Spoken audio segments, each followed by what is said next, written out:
আলহামদুলিল্লাহি রাব্বিল আলামিন ওয়াসসালাতু ওয়াসসালামু আলা সাইয়্যিদিল মুরসালিন ওয়া আলা আলিহি ওয়া আসহাবিহি আজমাইন। সম্মানিত সভাপতি, সম্মানিত 11 দলীয় নেতৃবৃন্দ, সাংবাদিক বন্ধুগণ, আইন শৃঙ্খলা বাহিনীর সম্মানিত সদস্যবৃন্দ, সমগ্র চট্টগ্রামের প্রতিনিধিত্ব যারা করছেন এখানে উপস্থিত হয়ে সংগ্রামী জনতা, আসসালামু আলাইকুম ওয়া রাহমাতুল্লাহি ওয়া বারাকাতুহু।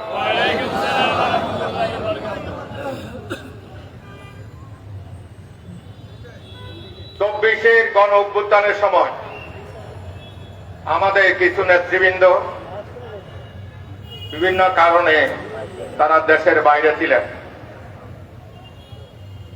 তারা জুলাইয়ের গণ অভ্যুত্থানের সময়ে ছাত্র জনতা তপ্ত খুন, রাজপথ লাল করে দেওয়ার মতো যে আন্দোলন, শাহাদাত, ত্যাগ, কোরবানি, পঙ্গু হওয়া, তারা এগুলো ফেসবুকে দেখেছেন, বাস্তবে দেখেননি। এই জন্য তাদের আবেগ নেই। এটা আমাদের, আমরা যারা রাস্তায় ছিলাম, আমাদের তো আবেগ আছে। আমরা বাস্তবতাও মেনে নিয়ে আবেগের সাথে নিয়ে আমরা চলতে চাই। যারা 70% মানুষের জনসমর্থিত গণভোট প্রত্যাখ্যান করে ক্ষমতায় থাকতে চাচ্ছেন, যে নির্বাচনী শিডিউলের মাধ্যমে গণভোট অনুষ্ঠিত হয়েছে, একই শিডিউলে আপনারা পার্লামেন্ট সদস্য নির্বাচিত হয়েছেন। আপনারা শিডিউলের অর্ধেক যদি মানেন, আর অর্ধেক প্রত্যাখ্যান করলে বাকি অর্ধেকও প্রত্যাখ্যাত হবে জনগণের কাছে, এবং আপনারা ক্ষমতায় থাকতে পারবেন না। আপনারা জনগণকে রাজপথে উত্তপ্ত করে দিয়ে, জনগণকে রাজপথে ঠেলে দিয়ে আপনারা ক্ষমতায় থেকে যে নতুন স্বৈরাচার হিসেবে নিজেদেরকে প্রতিষ্ঠা করতে চাচ্ছেন, এদেশের জনগণ আর নতুন কোন স্বৈরাচার ক্ষমতায় রাখবে না। আমরা নতুন কোন স্বৈরাচারের জন্ম হতে দেব না ইনশাআল্লাহ।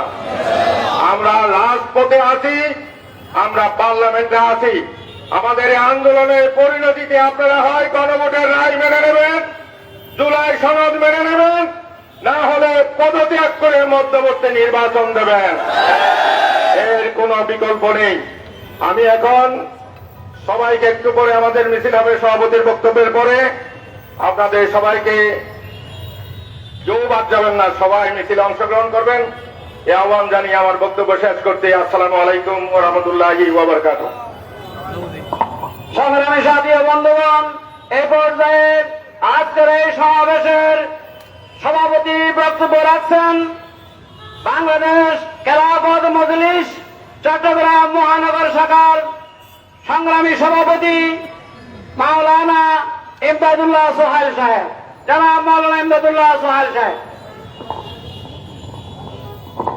আসসালামু আলাইকুম ওয়া রাহমাতুল্লাহি ওয়া বারাকাতুহু। আলহামদুলিল্লাহি ওয়া কাফা ওয়া সালামুন আলা ইবাদিহিল্লাযীনা ইসতাফা, আম্মা বা'দ। قال الله تعالى في كلامه المجيد: إن الله لا يغير ما بقوم حتى يغيروا ما بأنفسهم। সম্মানিত হাজিরিন, আজকে আমরা যে সমাবেশের জন্য এখানে একত্রিত হয়েছি, আমি শহীদ উসমান হাদির কণ্ঠে কণ্ঠ মিলিয়ে সেই কথাটাই প্রথমে উচ্চারিত করতে চাই: জান দেব, জুলাই দেব না।